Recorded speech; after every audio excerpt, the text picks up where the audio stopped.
how to preview your site on Wix. So right here on your Wix editor, after you made your adjustment to your website and you want to preview it before you publish it to the public, what you want to do is you want to click on this preview right here at the top right of your screen.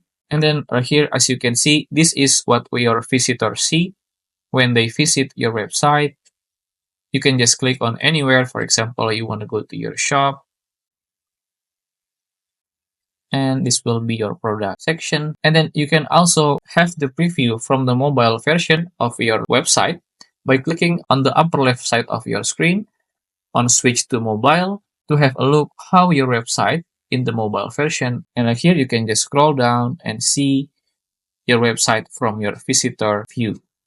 And if you want to make another adjustment, you want to go back to editor at the top right of your screen. And if you want to have your desktop view again, just click right here on switch to desktop. And then again, do your adjustment on your website.